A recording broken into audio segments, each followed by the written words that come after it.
mahasiswa semua di sini tuh apa kabar? Alhamdulillah baik. Alhamdulillah baik. Baik, Mbak Apri. Ya, meskipun kondisi kita seperti ini, semoga tidak menghalangi rasa semangat kita pada pagi hari ini. Dan saya ucapkan terima kasih kepada para peserta yang sudah hadir pada kesempatan kali ini. Sebelumnya, perkenalkan, nama saya Apriana Anggreniantia, mahasiswa Ilmu Perpustakaan Universitas Diponegoro yang akan memandu dalam acara pelatihan kualitatif series dengan tema bagaimana menentukan gap analisis dalam penelitian. Nah, tentunya sebagian besar dari kita itu sedang melakukan penelitian ya, entah untuk tesis, disertasi, atau bahkan skripsi dan proposal, atau mungkin penelitian yang lain. Nah, tapi kita itu kadang terhambat untuk identifikasi gap atau celah dalam sebuah literatur. Padahal hal ini itu sangat diperlukan ketika kita melakukan penelitian. Nah, semua itu akan dikupas tuntas oleh narasumber kita yang sangat luar biasa sekali. Beliau adalah seorang dosen ilmu perpustakaan Universitas Diponegoro dan juga merupakan jurnal editor and reviewer Veteran Pustaka, Jurnal Nova, Record and Library Journal. Nah, untuk itu, mari kita sambut Pak Herianto. Ya, terima kasih Apri. Ini semoga bisa mengupas, tapi mungkin kalau untuk tuntasnya saya tidak tahu. Semoga bisa tuntas, tapi mungkin perlu perlu saya sampaikan bahwa ini merupakan rangkaian dari program kegiatan di Prodi, yaitu Qualitative Series. Jadi mungkin nanti akan ada kegiatan-kegiatan yang lain kelanjutan dari hari ini. Tuh. Nah, saya akan coba share screen dulu ke slide saya. Ya, jadi langsung saya mulai saja. Nah, dari pagi ini saya akan mencoba untuk menyampaikan tentang gap. Yang pertama tentang apa itu gap dan bagaimana mengidentifikasi gap dalam penelitian. Ini menurut saya penting karena juga merupakan titik awal bagi setiap entah itu mahasiswa ataupun dosen, pustakawan, siapapun yang akan melakukan penelitian, maka dan sedang melakukan penelitian, maka saya akan menganggap bahwa ini adalah seorang peneliti, gitu ya. Nah, yang pertama adalah tentang gap, sebenarnya research gap atau gap analisis itu merupakan kegiatannya. Kita menganalisis gap, tapi sebenarnya gap sendiri itu ada dalam ada dalam sebuah penelitian, dan tugas kita lah yang untuk menentukan apa gapnya. Jadi yang menentukan adalah kita. Untuk menemukan celahnya itu juga merupakan tugas kita. Tapi nanti dari sekian banyak gap sebenarnya kita hanya perlu menentukan satu, dan satu itu nanti akan jadi fokus dari penelitian kita. Jadi sebenarnya gap itu bisa kita pahami sebagai pernyataan, sebagai permasalahan yang belum ditemukan jawabannya, yang memang belum ada di dalam literatur gitu. Jadi saya agak meragukan sampai hari ini, mungkin saya kok yakin bahwa sebuah penelitian itu tidak bisa menjawab semua permasalahan yang ada gitu di bidang masing-masing ya, di bidang masing-masing gitu. Tentu ada satu dua hal yang memang belum ketemu jawabannya. Nah, belum ketemu jawabannya itu kenapa? Itu bukan berarti bahwa itu adalah kekurangan dari sebuah penelitian, bukan. Tapi memang sebuah penelitian itu hanya fokus untuk menjawab research question-nya apa. Nah, itu makanya kemudian dari sekian banyak literatur itu saya kok yakin ada satu celah, ada satu gaps istilahnya ya, pertanyaan, permasalahan yang belum ada jawabannya di literatur karena memang belum diteliti kayak gitu. Nah, itu adalah gap, pertanyaan atau permasalahan yang belum ada jawabannya di literatur. Nah,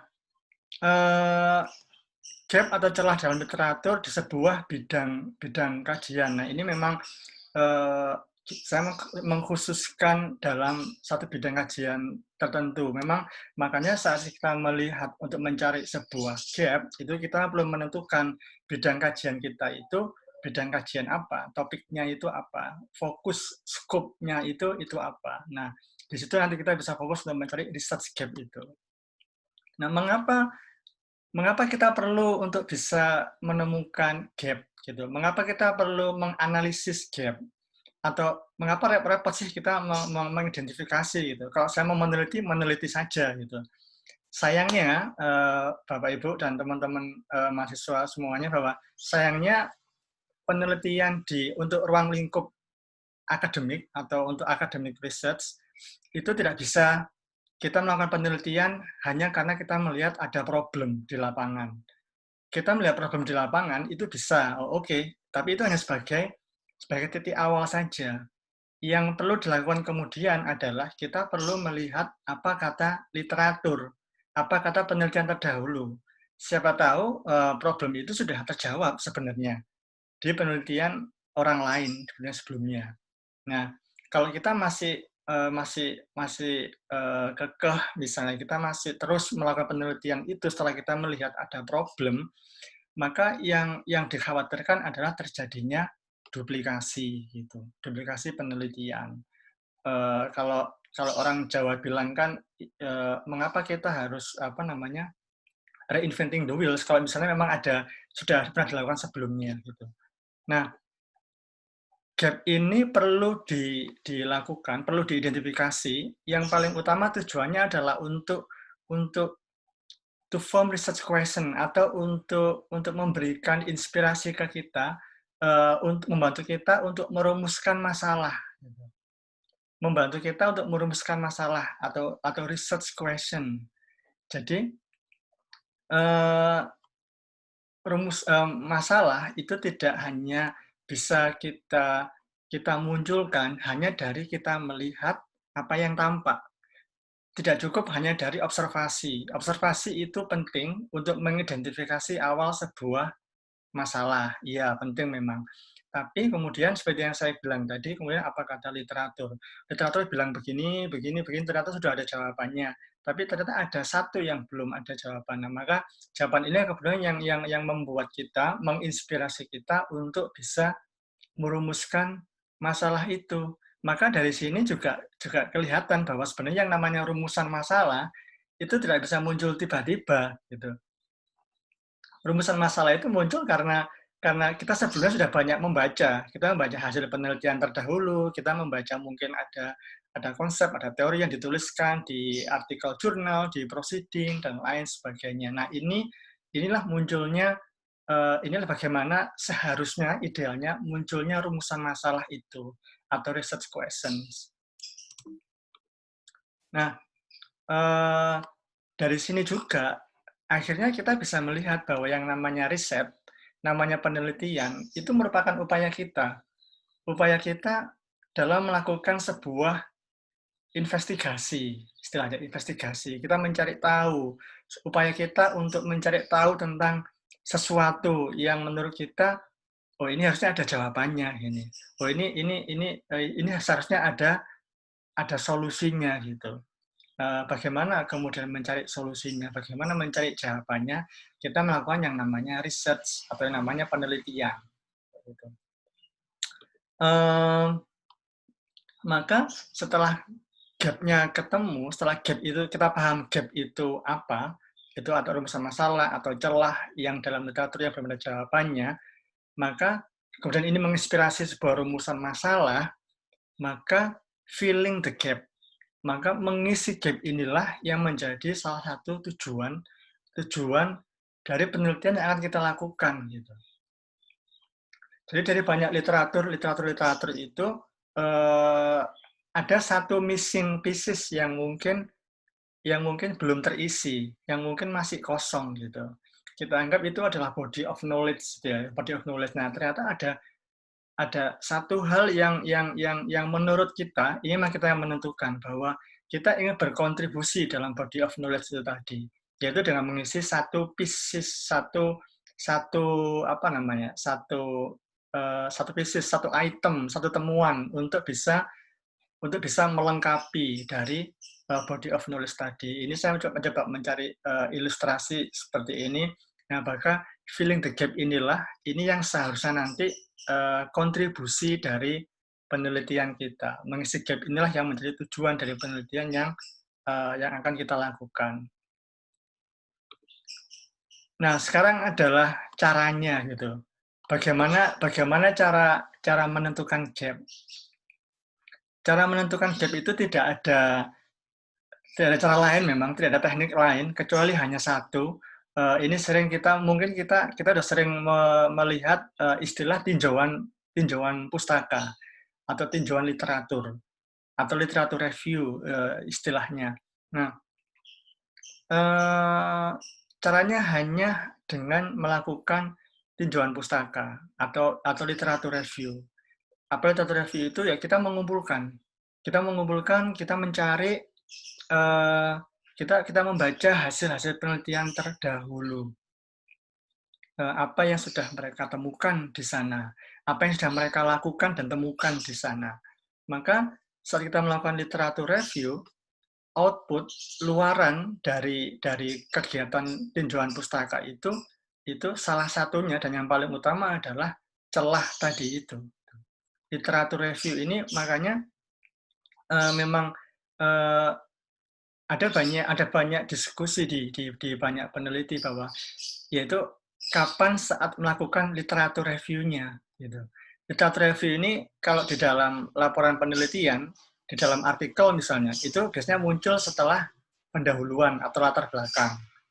Di dalam skripsi, di dalam tesis, disertasi, biasanya muncul muncul di bab 2 gitu. Nah, berarti kapankah saat melakukan literatur review? Tapi sebenarnya literatur review ini kalau kita mengikuti logika gap analysis, maka ini idealnya memang kita lakukan di awal, gitu. Di awal sebelum kita melakukan penelitian. Kenapa di awal penelitian? Karena salah satu syarat untuk melakukan penelitian itu kan kita punya rumusan masalah, gitu. Nah, sementara untuk bisa menemukan rumusan masalah itu kan kita bisa menemukan gap-nya apa, gitu. Dan gap itu bisa dilakukan ketika kita melakukan yang namanya tinjauan pustaka atau literatur review. Maka literatur review ini merupakan salah satu kegiatan pokok di awal yang perlu dilakukan oleh para peneliti. Gitu. Apakah saya kemudian tidak boleh melakukan observasi dulu, Pak? Boleh. Observasi bisa dilakukan, tapi seperti yang tadi saya sampaikan bahwa itu merupakan kegiatan awal. Mungkin untuk memunculkan sebagai inspirasi untuk memunculkan masalah dan lain sebagainya. Kemudian kita mereview literatur, kita mengkaji literatur. Itu di awal. Nah, jadi intinya bagaimana menemukan gap? Baca apa kata literatur atau apa kata hasil penelitian terdahulu yang relevan, penelitian yang relevan. Nah, kemudian saya juga mau sharing ini step by step-nya atau tutorialnya untuk bisa melakukan analisis gap atau analisis celah. Jadi yang pertama, penelusuran informasi. Penelusuran informasi ini artinya silakan menelusuri, silakan menginvestigasi, silakan mencari artikel-artikel hasil penelitian yang relevan dengan bidang kajian kita masing-masing. Gitu. Jadi kalau misalnya contoh misalnya, riset interest saya adalah di bidang literasi informasi dan open access misalnya, dan saya akan melakukan kajian tentang bagaimana cara dosen dan mahasiswa Indonesia menggunakan open access, maka saya akan mencari artikel yang terkait dengan sumber informasi yang berbasis open access gitu. Nah, silakan menelusuri, silakan mencari artikel yang relevan, gitu, yang relevan dengan bidang kajian. Nah, ini yang perlu skill khusus. Kemudian setelah sekian artikel hasil penelitian itu sudah ketemu, Nah, ini kita baru mulai istilah bahasa Jawanya metani. Kita mulai mengidentifikasi, kita mulai melakukan pemetaan. Silakan ditemukan apa yang menjadi kelebihan dari artikel-artikel tadi. Kelebihan dalam arti misalnya apa yang unik dari artikel itu. Apakah misal yang unik itu adalah metode yang dia gunakan, gitu misalnya. Wah, dia menggunakan kualitatif, dia menggunakan kuantitatif dengan cara apa fenomenografi atau survei dan lain sebagainya. Temukan apa yang unik di penelitian itu.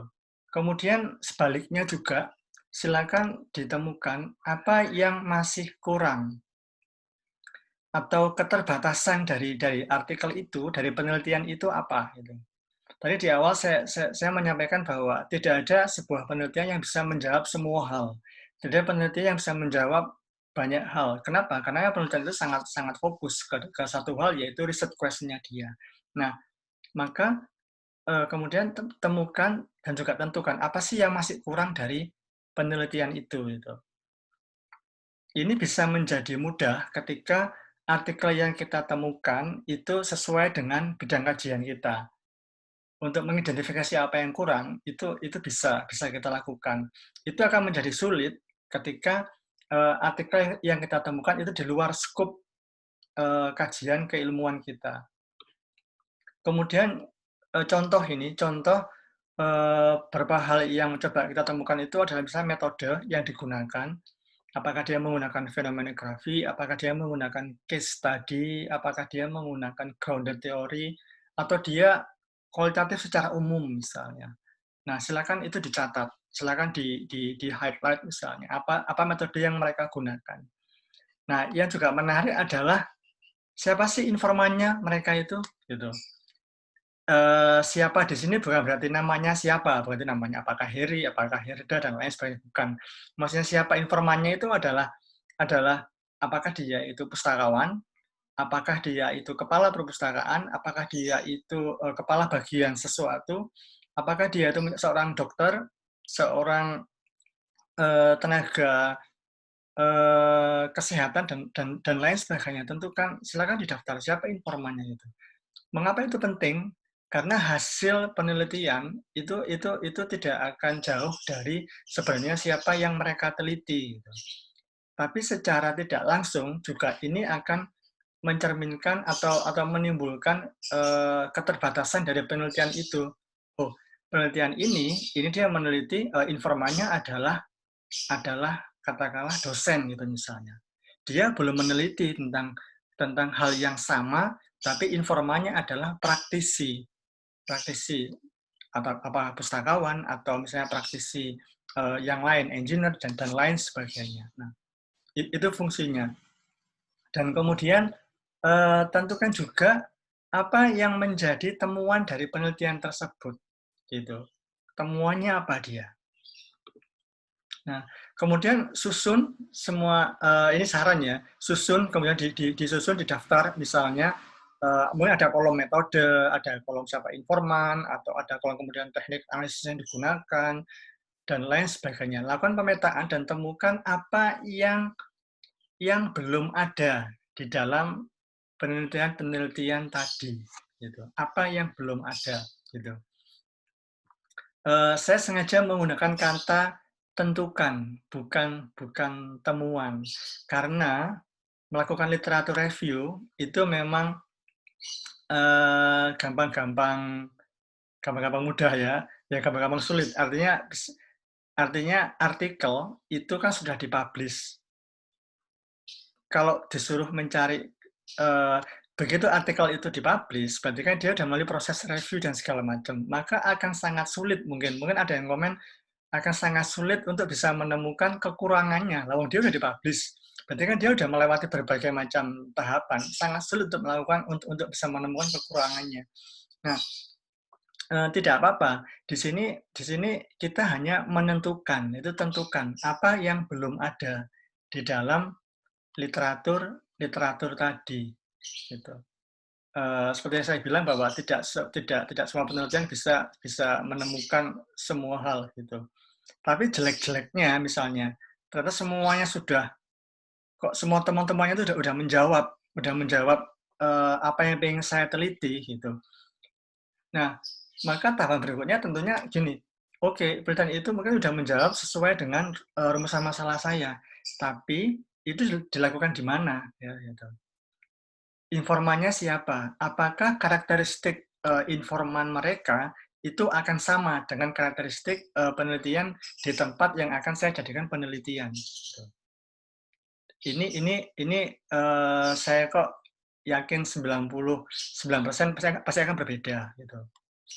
Jika karakteristiknya berbeda, maka apakah boleh samakan penelitian dengan topik yang sama dan temuannya kira-kira sama? Boleh, bisa.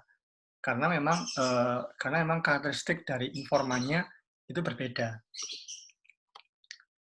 Bisa jadi dalam literatur itu masih banyak yang belum ditemukan. Sangat mungkin dalam hasil penelitian itu sangat ada banyak hal yang belum ditemukan, dan kemudian mungkin kita jadi bingung untuk kira-kira mana ya gitu. Nah, jangan bingung Bapak Ibu atau teman-teman mahasiswa sekalian, ingat bahwa kita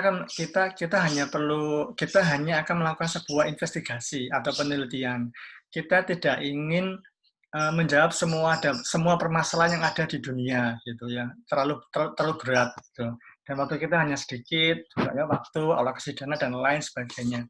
Maka jadi tentukan satu prioritas dulu saja. Mana sih yang akan kita tentukan sebagai gap-nya tadi itu. Jadi memang yang menentukan akhirnya adalah kita sendiri. Dari sekian banyak kekurangan, dari sekian banyak apa yang belum dilakukan atau diteliti, atau yang belum ditemukan, kira-kira mana yang akan kita jadikan prioritas. Nanti yang kita tentukan itulah yang akan menjadi fokus dari penelitian kita. Kita tulis dalam rumusan masalah dan kita tulis di dalam tujuan penelitian. Gitu. Nah, ini rangkaiannya. Nah, tadi itu sudah step by step-nya, dan tadi juga sudah sedikit banyak tentang apa itu gap analysis.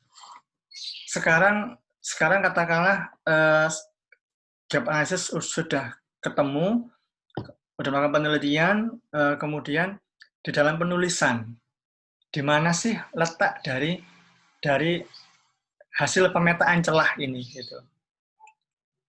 Ada dua, Bapak Ibu.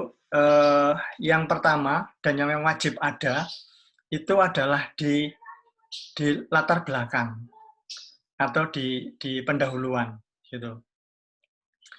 Setiap reviewer, sebagian besar reviewer lah, saya nggak bisa bilang setiap ya, sebagian besar reviewer, sebagian besar pembaca, atau kalau Anda sedang melakukan penelitian, dibimbing oleh supervisor, dibimbing oleh dosen pembimbing, oleh promotor, dan sebagainya, atau mungkin sedang ujian, skripsi, tesis, disertasi, maka di latar belakang yang akan dicari oleh mereka itu adalah gap analisisnya, yaitu statement pernyataan tentang gap analisisnya. Gitu. Jadi jangan pernah kelewatan. Kalau Anda kelewatan ini, saya kok hakul yakin bahwa mereka akan bertanya apa dasar Anda melakukan penelitian ini. Gitu. Dan ingat, karena ini adalah penelitian yang basisnya katakanlah akademis, maka tidak cukup hanya menjawab bahwa karena ada permasalahan di sana, di lapangan gitu. Perlu ada support dari yang namanya literatur. Apa kata literatur? Nah, maka silakan menuliskan yang pertama yaitu di latar belakang. Nanti saya akan menunjukkan contoh gitu. Latar belakang atau pendahuluan. Yang kedua di mana? Yang kedua di tinjauan pustaka. Entah itu di bab 2 atau di section literatur review namanya. Nah, di mana letaknya kalau di tinjauan pustaka? Tuliskan di paragraf terakhir di tinjauan pustakanya. Tadi saya sudah bilang bahwa tinjauan pustaka, gap itu hanya bisa ditemukan melalui literatur review atau tinjauan pustaka. Maka setelah menulis literatur review, setelah menulis tinjauan pustaka di bab 2 itu misalnya, atau di proposal di bab 2 juga. Nah, alokasikan satu paragraf bahwa topik ini sudah pernah diteliti oleh sekian banyak orang, oleh ini, oleh si A, si B, si C, tapi memang mereka fokus kepada satu hal, misalnya apa. Nah, ada hal lain, yaitu ini yang belum ditemukan. Gitu. Nah, saya akan coba kasih contoh penulisan gap analisis dalam artikel penelitian. Sebentar. Nah, ini ada satu artikel sebagai contoh saja, bukan contoh yang perfect, yang paling bagus, tapi ada gitu. Nah, ini di pendahuluan. Ini misalnya penulisnya menyampaikan bahwa kemampuan penelusuran informasi mahasiswa di tingkat strata 1 telah menjadi bahan kajian dalam ilmu perpustakaan sejak 20 tahun terakhir dan lain sebagainya. Ini ada referensinya, atau diteliti secara individu sebagai pengalaman penelusuran informasi. Nah, ini mulai. Penelitian dengan topik tersebut sebagian besar berfokus kepada tingkat kemampuan mahasiswa dalam menemukan informasi yang dibutuhkan hingga menggunakan informasi yang telah ditemukan sesuai dengan etika yang berlaku. Namun, ini mulai. Namun, hingga saat ini belum banyak penelitian yang mengeksplorasi pengalaman informasi mahasiswa tingkat S1 selama masa perkuliahan mereka. Penelitian yang ada, misalnya penelitian yang berfokus terhadap tingkat kemampuan cenderung menghasilkan sebuah simpulan mengenai tingkatan tinggi atau rendah kemampuan mahasiswa dan lain sebagainya. Nah, ini dia mencoba untuk memberikan lagi masih sedikit penelitian yang bersifat eksploratif yang bertujuan untuk mengetahui secara lebih mendalam bagaimana mahasiswa berinteraksi dengan sumber informasi. Nah, ini contoh bagaimana penulis ini mencoba untuk menyampaikan bahwa ada kekurangan, ada satu area yang belum di-cover dalam penelitian terdahulu. Apa yang belum di-cover itu tentang penelitian tentang eksplorasi pengalaman informasi mahasiswa. Ini contoh di dalam pendahuluan. Jadi ini wajib untuk disampaikan, Bapak Ibu. Selain untuk menunjukkan bahwa ada gap, ini sekaligus sebagai justifikasi bahwa penelitian ini penting untuk dilakukan. Atau bahasa teman saya, inilah yang namanya urgensi penelitian. Ada justifikasi, ada statement yang menyatakan bahwa ini belum banyak diteliti kok ini. Karena mereka masih berfokus kepada hal lain. Sementara hal ini itu belum dilakukan. Justifikasi dan urgensi. Dan kemudian saya juga ada contoh ini yang ditulis di literatur review. Mohon maaf, ini bahasa asing, tapi saya pikir tidak ada masalah buat Bapak Ibu semuanya. Nah, ini di literatur review, saya coba scroll sebentar. Nah, literatur review University Libraries and International Student. Nah, dia mencoba untuk menggambarkan hasil investigasinya, hasil tinjauannya di berbagai penelitian terdahulu. Nah, kemudian dari sekian banyak ini, dia mengalokasikan satu paragraf paling akhir di sini. The importance of explaining and promoting services is often highlighted. Jadi penelitian yang menjelaskan dan kemudian mempromosikan layanan perpustakaan itu sudah sering dilakukan dan sudah banyak dilakukan, misalnya oleh Knight, oleh Liu dan Win, oleh Sharman. However, tetapi there is limited research to guide how and why this can be realized.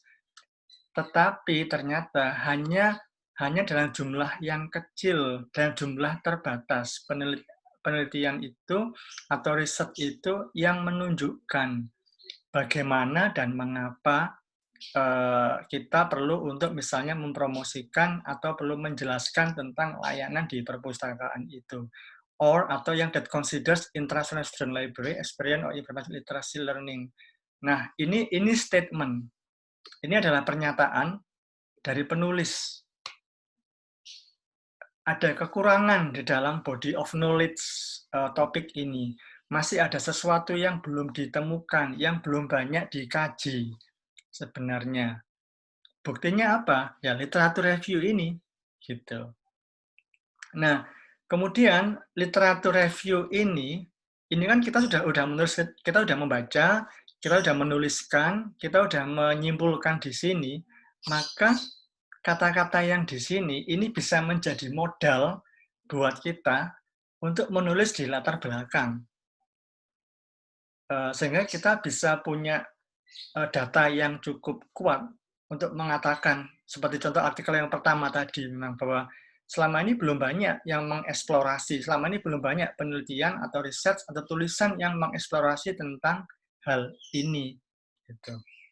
Nah, ini kaitan, ya ini kaitannya Pak Ibu ya, antara tinjauan pustaka, rumusan masalah, tujuan penelitian, dan di pendahuluan tadi. Gitu.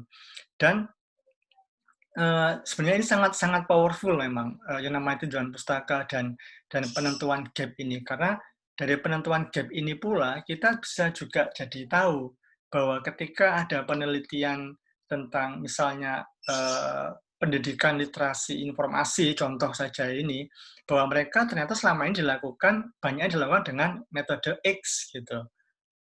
Masih terbuka kemungkinan dengan metode Y dan lain sebagainya. Dan ternyata misalnya juga ternyata penelitian atau kajian di bidang ini, pendidikan informasi literasi ini fokusnya selama ini masih di mahasiswa gitu. Apakah iya yang harus literate, yang perlu literate itu hanya mahasiswa gitu. Bagaimana dengan profesi yang lain, dengan komunitas yang lain gitu. Para pengelola TBM misalnya, contoh atau pustakawan sekolah, pustakawan perguruan tinggi gitu. Apakah kita bisa berasumsi bahwa satu profesi itu lebih literate daripada yang lain? Tidak tahu, saya juga tidak tahu jawabannya gitu. Nah, artinya itu kan terjawab tidak di literatur gitu misalnya. Kayak gitu misalnya. Nah, itu contoh 2 artikel tadi. Saya kembali ke slide saya. Tantangan yang dihadapi. Challenge-nya ya saat kita melakukan gap analysis seperti tadi itu, kira-kira saya ingin memberikan sedikit gambaran saja, tidak menakuti, tapi saya yakin semuanya anti takut di sini. Tantangan yang dihadapi kira-kira apa? Yang pertama, kayaknya yang akan kita alami mungkin ya, menemukan artikel yang relevan gitu. Mungkin dalam bayangan kita sudah mencari artikel itu gampang gitu. Menggunakan Google itu gampang, Google Scholar itu gampang. Ya, menggunakannya gampang. Tapi apakah kita yakin 100% bahwa artikel atau sumber informasi tadi itu bisa memberikan kita artikel yang relevan. Yang relevan itu apa artinya? Yang relevan berarti ya yang sesuai dengan apa yang kita butuhkan. Apa yang kita butuhkan? Ya yang sesuai dengan fokus dan scope dari kajian kita gitu. Maka PR-nya memang kita harus tahu juga, ya sebenarnya yang mau saya kaji ini apa gitu. Nah, artikel ini relevan nggak nanti? Saya apakah artikel ini cukup worth it? Apakah cukup layak untuk saya alokasikan waktu dan pikiran untuk mereviewnya, gitu, untuk mengkaji. Maka satu, temukan artikel yang relevan, pasti. Kita perlu tahu sumber informasi mana yang bisa menyediakan artikel-artikel yang relevan tadi itu. Nah, ini nyambung yang tadi, kembali yang tadi. Sumber informasi apa saja sih yang bisa kita gunakan? Nah, kita tidak bisa mengklaim satu sumber informasi itu lebih strong, itu lebih akurat, lebih valid daripada yang lain. Ini sangat sulit, apalagi sekarang zamannya sudah seperti begini ya, zaman era informasi, zaman sosial media. satu sumber informasi yang relevan bagi seseorang, belum tentu itu sumber informasi yang relevan bagi orang lain. Gitu. Ini ada satu penelitian teman saya yang ternyata menemukan bahwa mahasiswa semester 7 dan 8, sepertinya tahun lalu itu ternyata sosial media itu merupakan salah satu sumber informasi yang cukup terpercaya dan cukup mudah digunakan dan bisa menyampaikan informasi yang relevan. Nah, ketahui sumber informasi, kemudian gunakan sumber informasi itu untuk menemukan artikel yang relevan, yang sesuai dengan yang kita butuhkan. Saran saya, untuk bisa melakukan dua hal ini, memang kita perlu punya yang namanya research skills, kemampuan penelusuran informasi. Sudah, ini memang tidak bisa dihindari. Kita perlu punya yang namanya kemampuan untuk menelusuri, mencari informasi, gitu. Mungkin untuk mencari informasi yang populer, saya yakin kita nggak ada kesulitan gitu ya. Informasi tentang COVID misalnya, kita mungkin bisa jadi malah lebih tahu daripada para tenaga kesehatan informasi tentang COVID, tentang A, B, C, dan E. Tapi informasi yang kita butuhkan untuk penelitian kita, nah itu kita harus berhati-hati, informasi mana yang valid, informasi mana yang akurat, dan lain sebagainya. Pengetahuan tentang academic databases, Misalnya Bapak Ibu sebagai mahasiswa misalnya contoh saja, maka kira-kira sumber informasi atau akademik atau database mana yang dimiliki oleh perguruan tinggi Bapak Ibu. Kemudian database mana yang bisa diakses secara terbuka, gitu. Ini kita wajib tahu. Kita perlu tahu sumber informasi mana saja yang bisa kita gunakan. Academic database. Kenapa saya sengaja spesifik menyebutkan academic databases? Karena ketika bilang tentang penelitian, hasil penelitian yang dipublikasikan, saat ini mungkin yang paling besar bisa menyediakan itu adalah academic databases. Memang sekarang banyak akademik sosial media, ResearchGate, academic.edu, dan yang lain-lain sebagainya, Gagak Hitam, dan sebagainya, itu yang juga menyediakan. Cuman itu katakanlah hal lain, tapi yang utama adalah kira-kira database mana yang bisa digunakan, yang bisa kita maksimalkan penggunaannya.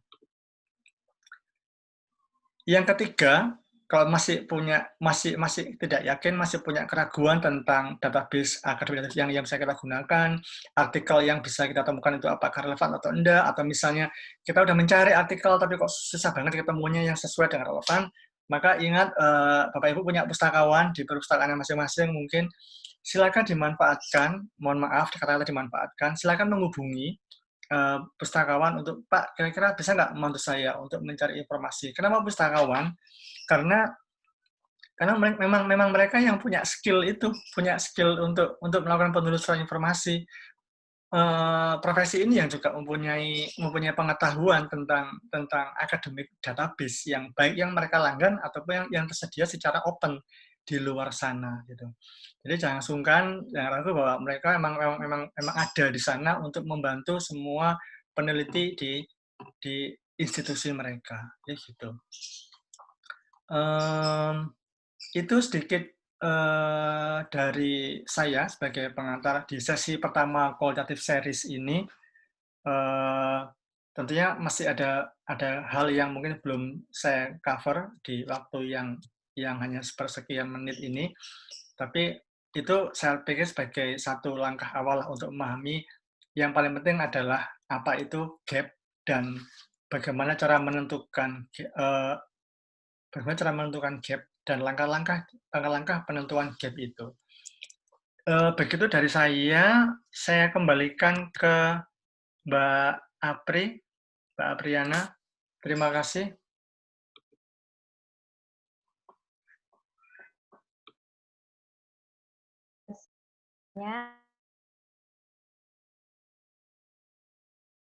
Buka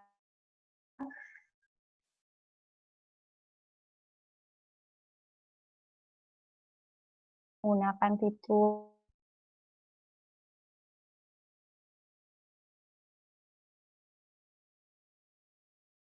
Pak Heri, untuk pertanyaannya kita kolektifkan terlebih dahulu atau mau langsung dijawab satu persatu, Pak?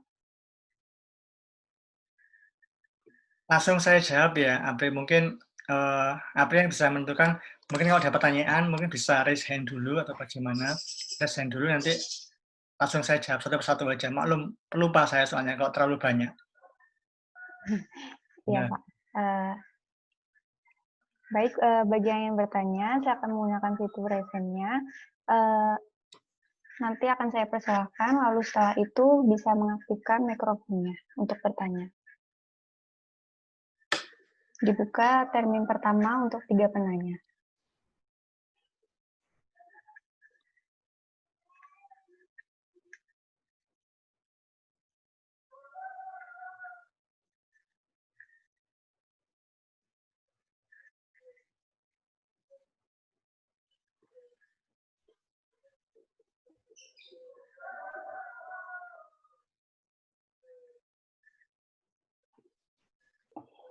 Saya kalau di kelas biasanya kalau tidak ada yang bertanya, gantian saya yang bertanya.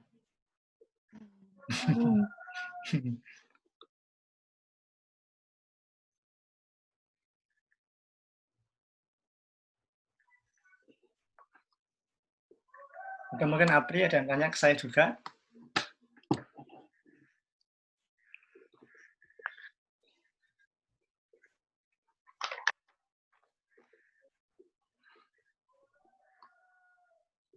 Kalau dari saya sendiri, mungkin belum ya, Pak. Ya. Saya lihat ada Mas Reza ini. Apa kabar Mas Reza? Alhamdulillah Pak, baik. Alhamdulillah. Di mana ini? Di Jakarta, di rumah. Di rumah ya? Sip. Iya. Ya mungkin mau tanya aja nih ya terkait dengan penelitian kualitatif nih. Aduh lupa lagi. Tadi raise hand. Soalnya saya sempat ngeblank mau tanya apa. Tuh yang sudah raise hand aja deh mungkin ada tuh yang sudah raise hand Pak Heri. Mungkin beliau dulu. Karena saya nggak ngikuti prosedur nggak raise hand, jadi nanti dulu. Siap. Ya. Siap Mas Reza. Ya. Mungkin dari Pak Yoga terlebih dahulu. Dipersilakan Pak Yoga. Itu, oh ya. Ya, selamat pagi Pak Heri. Selamat pagi Pak Yoga. Sorry Pak, ada background suara sepeda anak saya Pak. Tidak apa-apa. Ya. Pak Heri, terkait dengan gap analisis yang tadi Pak Heri sampaikan, mungkin saya minta tanggapan terkait dengan style gap analisis yang kadang saya gunakan juga gitu loh. Apakah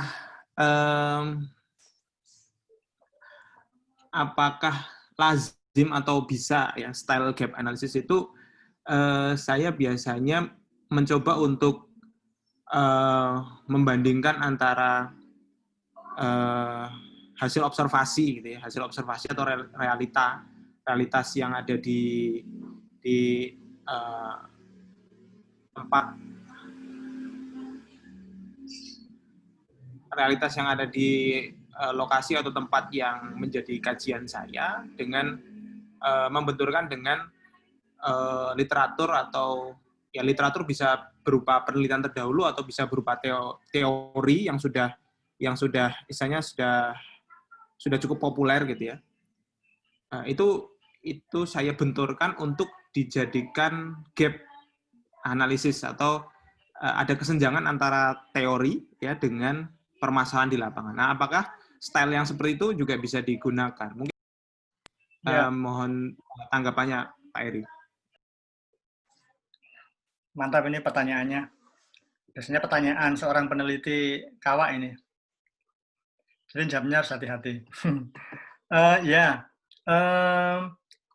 Ketika istilah gap ini muncul, itu biasanya terkait dengan gap yang ada di literatur, gitu.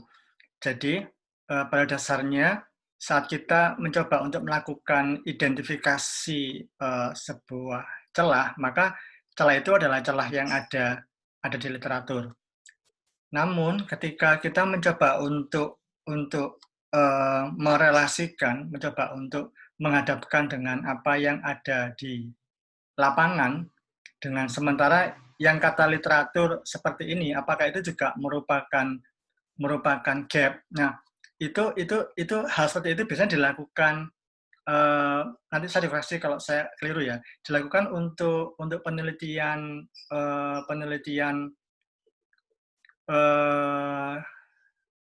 diploma, di mana memang penelitiannya memang fokusnya adalah untuk mencari kesesuaian antara teori dengan praktek, gitu. Karena memang salah satu tujuan dari penelitian mahasiswa di tingkat vokasi itu adalah untuk melihat di praktek seperti ini, kemudian di kata literatur seperti ini. Ini bagaimana? Ini sebenarnya lebih kepada bahasanya adalah kesesuaian. Sementara kalau untuk gap itu lebih kepada apa yang ada di literatur, gitu. Apa yang belum ada di literatur. Namun di tulisan, apakah bisa kita mencoba untuk tadi istilahnya adalah mencoba untuk membenturkan, kalau untuk keperluan academic research itu para pembaca, para reviewer tetap akan berharap sebenarnya celahnya di literatur seperti apa gitu. Karena kalau hanya apa kata di lapangan, mungkin ada literatur yang sudah menjawab apa yang terjadi di lapangan itu gitu sebenarnya. Jadi apa hasil observasi kita di lapangan itu mungkin sudah pernah ditulis, mungkin sudah pernah dikaji satu penelitian, kemudian ada temuan dan ada hasilnya. Gitu. Jadi idealnya menurut saya tetap harus melihat dari apa kata literatur, Pak Yoga. Itu jawaban saya. Iya. Sementara kalau untuk Terima kasih. ya sama-sama, sip.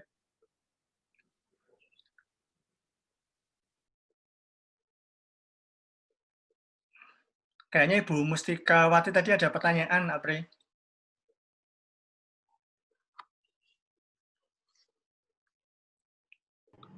Udah boleh nanya Apri. Silakan Bu Mustikawati. Ya Pak Heri, saya sebenarnya nih kalau pertanyaan begini mestinya sih kalau pustakawan udah bisa ngerti ya. Cuman kalau saya secara pribadi masih ini setiap kali mau nulis atau apa keperluannya apalagi penelitiannya kayak nggak pede gitu pas lagi nyari apa sih ada nggak sih triknya misalkan kita lagi mau cari topik sesuatu itu pertama gimana kita merumuskan kata kunci yang kira-kira itu biasa dipakai tentang yang mau kita tahu itu satu. Terus yang kedua di mana aja nyarinya supaya kita bisa fokus apa sih ini kan namanya pengetahuan kan banyak banget ya Pak, tulisan artikel tuh banyak. Nah saya ngelihat itu kalau dosen-dosen atau yang udah biasa neliti dia seperti punya apa sih bisa membatasi kayak di clustering gitu ya. Oh ini adalah penelitian yang memang kita patut untuk apa sih ngambil dia jadi literatur kita gitu. Nah padahal kalau saya pribadi saya ngelihat perasaan banyak banget gitu literaturnya saya nggak pede menentukan siapa yang mesti saya ambil. Misalkan hanya 3 atau 5 yang saya fokusin, saya lihat keterbatasannya di mana aja. Nah itu saya masih bingung menentukannya. Ya. Terus yang ketiga, ada ininya nggak Pak? Apa tipsnya juga kira-kira mana aja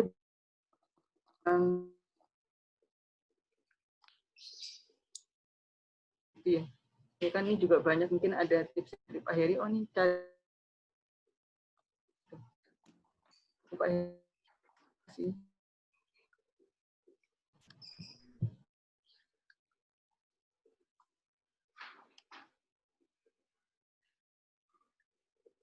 Ini terputus ya saya ya.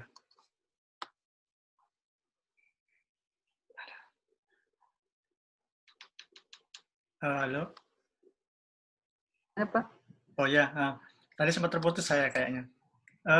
Saya coba yang pertama sama yang kedua dulu ya, Bu Mustika Wati, karena tadi saya sempat keputus, kayaknya yang tadi yang ketiga saya enggak ini. Nanti coba diulangi lagi untuk yang ketiga. Yang untuk pertama yang untuk penelusuran ya, berarti ya. Iya. Yang untuk penelusuran memang gampang-gampang susah memang. Yang perlu kita kuasai memang, yang perlu kita ketahui adalah topik utama dari kajian kita sebenarnya. Jadi saat contoh misalnya saat kita akan mencari, saat saya misalnya ya, misalnya kita akan melakukan penelitian tentang sejauh mana pemanfaatan informasi berbasis open access, maka kira-kira sebenarnya topik utama dari itu apa gitu. Sejauh mana misalnya mahasiswa dan dosen menggunakan informasi yang berbasis open access gitu. Nah, maka dari sini ini sebenarnya mana sih ini topik utamanya itu sebenarnya apa gitu. Yang pertama apakah open access-nya? Yang kedua apakah penelusuran informasinya? Nah, itu. Gitu. Dan yang perlu kita ingat bahwa beberapa aspek ini saling terkait gitu. Ketika tadi saya mengatakan ada dosen dan mahasiswa saat menggunakan informasi berbasis open access, maka yang kita cari, misalnya kita hanya memasukkan kata pemanfaatan open access, maka hasilnya kan sangat banyak ya Bu ya, sangat banyak, dan mungkin bisa jadi hanya 1, 2, atau mungkin tidak ada yang relevan. Yang relevan yang mana? Ya tentunya yang sesuai dengan apa yang mau kita teliti. Ingat bahwa yang mau kita teliti adalah tentang pemanfaatan informasi dari mahasiswa dan dosen, maka dalam penelusuran, dalam artikel itu yang perlu dicari juga adalah objeknya adalah mahasiswa dan dosen. Jadi gitu. Nah, nanti itu Potong sedikit. ya. Nanti itu Potong sedikit berarti. Iya, Bu. Oh, jadi nanti maksudnya bukan sih, Pak. Ini Pak, kalau berarti yang dimaksud ini kan tadi maksudnya terlalu luas ya kalau misalkan saya ngelihat. Saya tadi bingung justru pada saat nyarinya itu. Nah, waktu itu pernah ngalamin apakah memang kalau misalkan pertama kali menentukan kita justru harus membaca misalkan dari yang kampus-kampus dulu kali ya Pak, maksudnya untuk mengetahui si kata kuncinya itu. Karena kan kalau misalkan terlalu luas kita keinginannya apa, kadang bingung kata kunci yang ditaruhnya apa. Mesti kita kayak pengen meneliti sendiri tentang apa, padahal mungkin kata kuncinya itu belum pernah ada tulisannya atau nggak sesuai sama yang udah pernah diteliti sebelumnya. Jadi lebih baik apakah mencari di sumber-sumber kampus-kampus dulu waktu awal-awal supaya tahu. Oh, gitu sumbernya. Saran saya iya, saran saya yang dimiliki oleh perguruan tinggi kita dulu itu apa gitu. Mungkin ada yang berlangganan Science Direct mungkin, kemudian atau ada yang berlangganan yang lain, Progress dan lain sebagainya, coba silakan cari itu. Atau Google Scholar sebenarnya juga cukup ampuh sebenarnya, cukup sakti juga untuk sebagai pencarian awal. Google Scholar ya Bu ya, itu ada, kita juga bisa membatasi misalnya tahun terbit kapan. Nah, yang perlu kita ingat adalah bahwa saat kita melakukan literatur review, yang perlu kita batasi adalah mungkin penelitian terakhir, bisa 3-5 tahun terakhir. Apa kata penelitian itu? Kalau ternyata memang belum ada 3-5 tahun terakhir, mungkin baru bisa kita perpanjang ke belakang 10 tahun terakhir itu. Tapi idealnya jangan lebih dari 10 tahun terakhir. Kalau ternyata dari 10 tahun terakhir memang belum ada penelitian, ya berarti itu kekuatan buat kita. Bahwa penelitian ini urgent kita lakukan, perlu dilakukan. Kenapa? Ya memang tidak ada yang melakukan. Gitu. Itu iya betul, saya sepakat sumbernya itu memang. Dan sekarang juga banyak peneliti yang sudah publish, mereka juga mensosialisasikan publikasinya di akademik sosial media Bu ya, kayak ResearchGate sama academy.edu gitu. saya juga menemukan ternyata Twitter itu juga sangat powerful. Ternyata orang-orang yang sudah publish, mereka men-tweet nama artikelnya, judul artikelnya gitu. Nah, saya sih tidak promo ResearchGate sama academia.edu, tapi mungkin ini bisa jadi salah satu juga referensi untuk mencari artikel gitu. Ya, semoga menjawab. Ada lagi enggak kira-kira tadi, Bu Mustika? Saya sempat keputus. Saya lupa pertanyaan ketiga saya apa tadi? Ya, yang ketiga tadi apa ya, Bu ya? Apa sih? Nggak apa deh, Pak. Yang lain dulu aja. Saya malah agak lupa tadi yang ketiga. Ya. Tadi saya sempat putus koneksi saya soalnya. Ya. Nanti mungkin ingat, Bu. Ya, mungkin ada yang lain. Iya.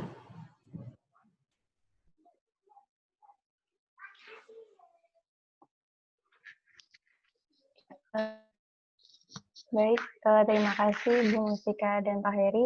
Saya juga mohon maaf tadi sempat terputus, jadi untuk pertanyaan ketiga saya belum sempat mencatat juga. Sudah terjawab ya Ibu Mustika? Sudah, Apri. Bisa langsung lanjut ke penanya ketiga. Ya, ini ada dari Ibu atau Mbak atau Saudari Dewi Maharani. Saya persilahkan.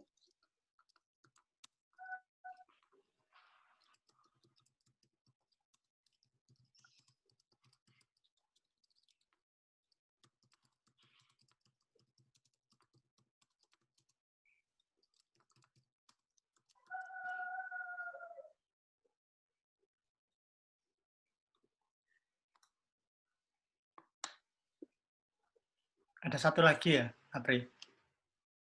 Iya, Pak Heri. Iya.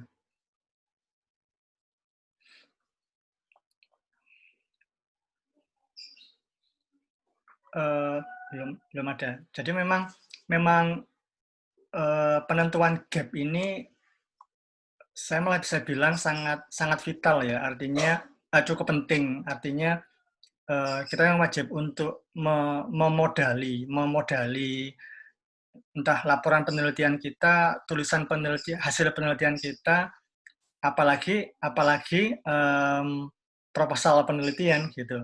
Saat kita akan mengajukan proposal penelitian, apakah itu untuk hibah ataupun untuk keperluan studi, si reviewer ini akan melihat sejauh mana kepentingan, sejauh mana urgensi perlunya penelitian ini dilakukan. Nah, maka di latar belakang ataupun di tinjauan pustaka perlu ada statement yang memang menyebutkan bahwa sangat sedikit penelitian yang sudah mengeksplor tentang bidang ini atau kajian ini.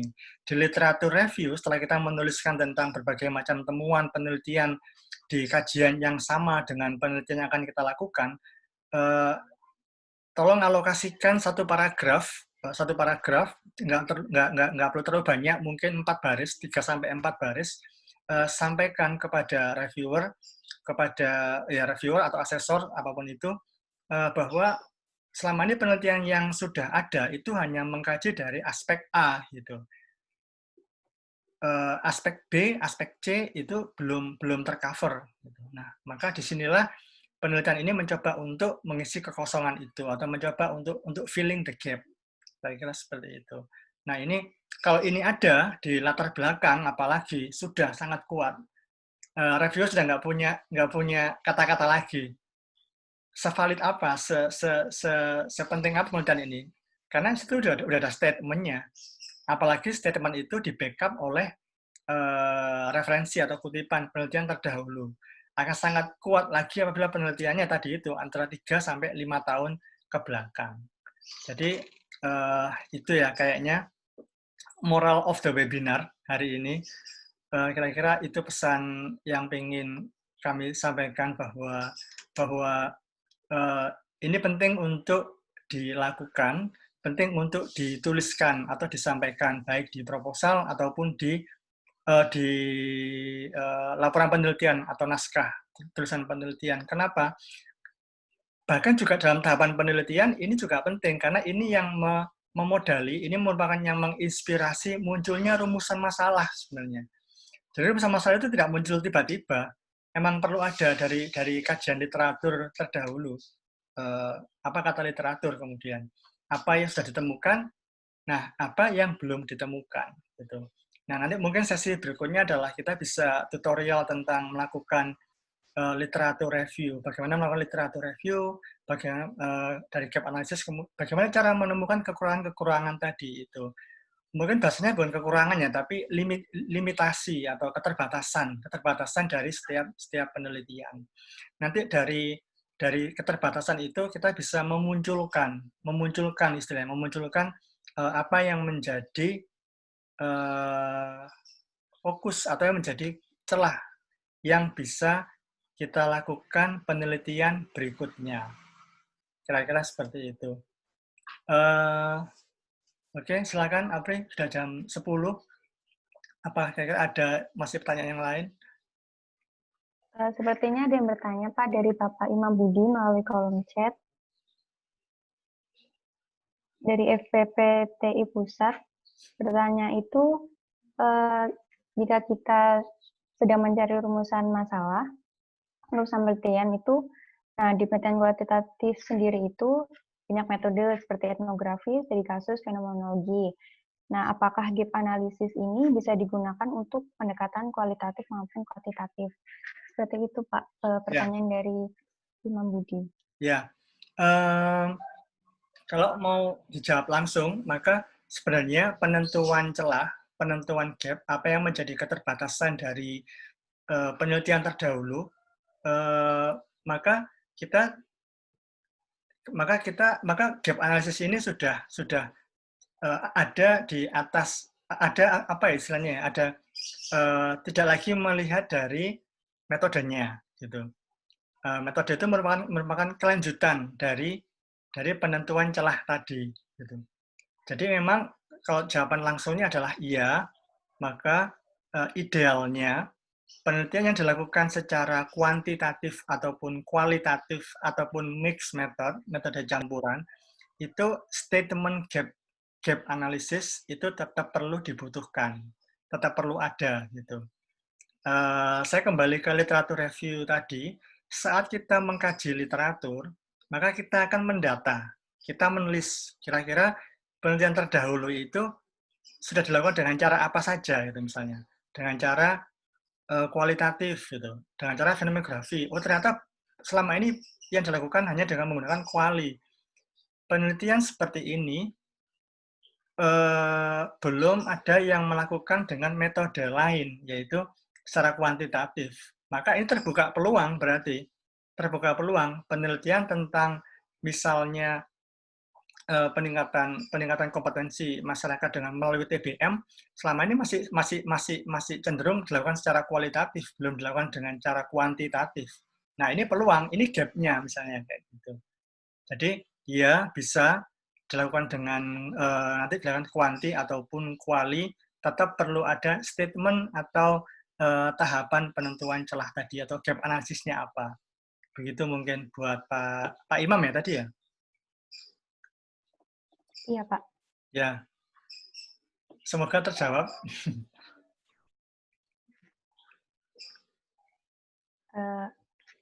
Baik, Pak. Mungkin sebelum kita tutup ya, karena sudah pukul 10, Pak Heri bisa memberikan closing statement-nya terlebih dahulu, Pak. Oke. Sebelumnya ada satu dari Bu Mustika ini di kolom chat. Pertanyaan ketiga, ya, nggak apa-apa, satu dulu aja terakhir.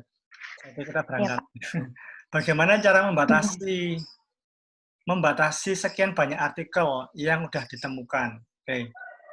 Yang mana yang bisa dipakai atau dijadikan referensi untuk kita lihat gap analisisnya ini di luar ketentuan tahun penelitian. Oke. Yang bisa digunakan untuk dikaji atau ditelaah celahnya itu hanya yang satu bidang, Ibu. Satu bidang itu satu bidang dan juga karakteristik atau tipe informan yang sama. Jadi contoh satu bidang ini adalah misalnya satu topik misalnya. Kalau bidang misalnya mengkaji tentang legalitas sumber informasi di sosial media, maka ini masuk ke dalam kajian hukum misalnya, legalitas. Kita bicara tentang legalitasnya. Maka ini kunci pertama kita. Maka kalau ada yang bicara tentang open access tapi tidak bicara tentang legalitasnya, maka ini tidak masuk ke dalam skop untuk kita kaji literaturnya. Pertama itu. Kemudian kalau bicara tentang informan, kalau misalnya yang akan kita teliti objeknya adalah satu profesi khusus, misalnya para satu profesi, kalau politisi itu apa berarti? Satu tokoh politik, satu ya profesi di tokoh politik tertentu misalnya, maka kita juga mencari artikel yang profesinya sama dengan itu. Kita mau meneliti tentang, contoh, kita mau meneliti tentang perilaku informasi petani misalnya, tapi kita mengkaji perilaku informasinya tentara, nah ini bertolak belakang, tidak bisa, tidak boleh, harus tetap yang profesinya yang sama, gitu. Jadi makanya saat kita melakukan penelusuran informasi, memang kita perlu masukkan kata kunci yang sangat spesifik, gitu. Nah, objeknya siapa, topik utamanya apa. Kalau kita hanya memasukkan topiknya saja, maka hasilnya akan sangat banyak. Kita kerepotan sendiri, gitu. Jadi kita perlu spesifik. Bagaimana cara menspesifikannya? Nah, pustakawan kenal yang namanya boolean operator. Nah, itu silakan dimanfaatkan and not atau or. Nah, itu Apri ini bisa ngasih pelatihan besok ini, misalnya. Nah, cara pemanfaatan boolean operator bagaimana saat melakukan penelusuran informasi. Jadi gitu mungkin tips dari saya, Bu Mustika, semoga membantu. Tapi memang penelusuran informasi itu memang akan sangat sulit, sangat jarang sekali mencari langsung ketemu yang relevan. Memang tidak bisa. Emang dari sekian banyak itu emang kita terpaksa memang harus melihat dulu dulunya. Nanti baru kita bisa menentukan apakah ini cara kajamah itu relevan atau enggak. Kira-kira begitu. Terima kasih, Pak. Ya. Terjawab enggak, Bu? Mesti kira-kira. Ya, lumayan kayaknya harus praktek memang. Ya, betul. Sepakat saya. Harus praktek, Bu. Iya. Praktek. Karena kata kunci sendiri itu juga perlu diubah-ubah. Kadang dengan satu kata kunci, satu istilah kita tidak menemukan, mungkin kita perlu ganti, kita cari sinonimnya apa kira-kira. Gitu. Karena ada satu istilah yang mungkin populer buat kita, familiar buat kita, tapi mungkin sebenarnya bukan istilah itu yang digunakan oleh para pengindeksnya saat mereka mengupload artikel itu di database mereka, di jurnal mereka, dan lain sebagainya. Baiklah, begitu. Ada satu lagi ya, Priya? Iya, Pak. Ada satu lagi, Pak. Bagaimana, Pak? Mau dijawab? Ya, saya jawab saja ya, nggak apa ya. Mungkin setelah ini kita... Bagaimana pengalaman saya dalam menemukan gap? Apakah dengan membaca artikel jurnal bidang tertentu atau berdasar pada pengalaman yang dialami di lembaga tempat bekerja atau bagaimana? Ya nggak apa-apa. Ini pertanyaan ini emang mendasar tapi juga penting. Untuk menemukan gap itu memang sayangnya memang tidak ada cara lain selain memang dari menilik atau meninjau ke literatur gitu. Tadi Pak Ulun sempat menyinggung tentang pengalaman misalnya ya, pengalaman. Nah, peneliti yang penelitiannya sangat fokus, maksud saya sangat fokus itu adalah saat beliau itu meneliti hanya sesuai dengan research interest-nya. Contoh misalnya tadi katakanlah ada satu peneliti, Pak Yoga, dia sangat intens meneliti tentang pengalaman informasi, maka dia akan sangat terbantu dengan ketersediaan artikel-artikel di topik pengalaman informasi. maka saat dia akan mencari gap atau celah, dia mungkin tidak akan kesulitan menemukan celah atau gap-nya. Karena dia sudah banyak mengkaji literatur tentang pengalaman informasi. Jadi memang pengalaman di sini sedikit banyak ada perannya. Dengan catatan ketika memang seseorang itu peneliti itu memang fokus penelitiannya hanya di satu kajian itu. Saya misalnya, saya sangat tertarik dengan bagaimana orang menggunakan informasi untuk belajar, literasi informasi misalnya. Maka pengalaman saya dalam mereview artikel di bidang literasi informasi itu cukup membantu saya ketika saya akan menemukan gap gitu. Ketika saya menemukan permasalahan dari observasi, oh ada ini, ada hal seperti ini, ada fenomena seperti ini, saya yakin bahwa itu belum pernah ada di penelitian terdahulu. Nah, itu membantu saya untuk membuat gap.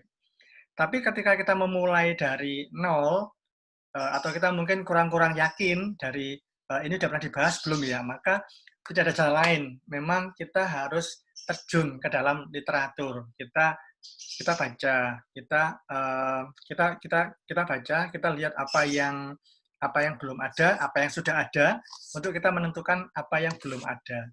Kira-kira begitu. Ya.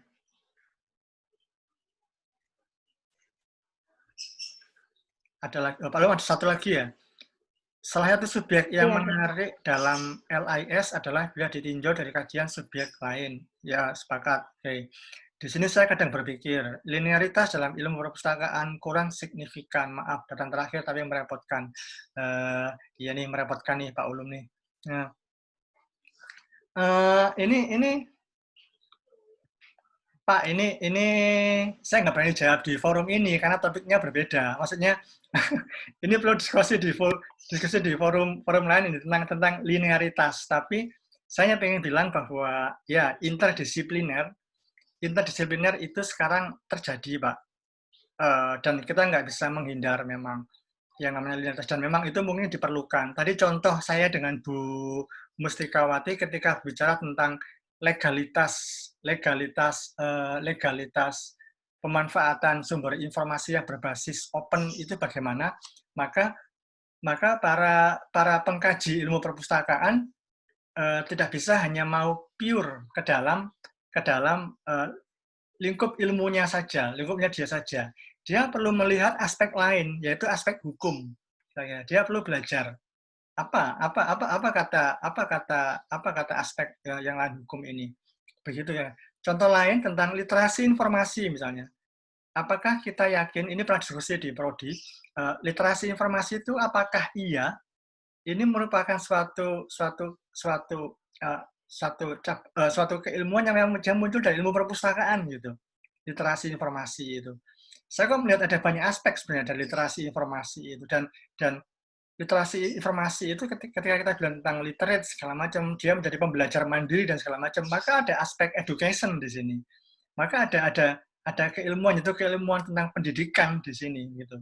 Maka ketika meneliti tentang literasi informasi, maka akan sangat ideal juga, nggak bilang ideal ya, mungkin akan lebih menarik kalau orang-orang di bidang ilmu perpustakaan juga mengajak orang dari ilmu kependidikan untuk meneliti tentang literasi informasi, atau juga dari aspek yang lain, aspek psikologi. Ada biblioterapi, ada kemudian webometrik yang dibahas kemarin di satu grup yang lain, webometrik itu kan belajar tentang statistik, ya dia belajar tentang hitung-hitung, tentang dan sebagainya. Nah, ini apakah memang dia muncul dari ilmu sains sendiri? Saya nggak tahu jawabannya ya, walau alam. Tapi ini paling tidak kita bisa melihat bahwa menjadi menarik memang ketika interdisipliner ilmu saling bersinggungan, saling ya kolaborasi dan jadinya, Pak. Itu. Sorry Pak Heri, tidak apa-apa, tidak perlu ada yang dimaafkan Pak. Santai Jumat. Gitu mungkin. Nah, saya kembalikan ke Apri. Terima kasih Apri. Ya, terima kasih juga Pak Heri.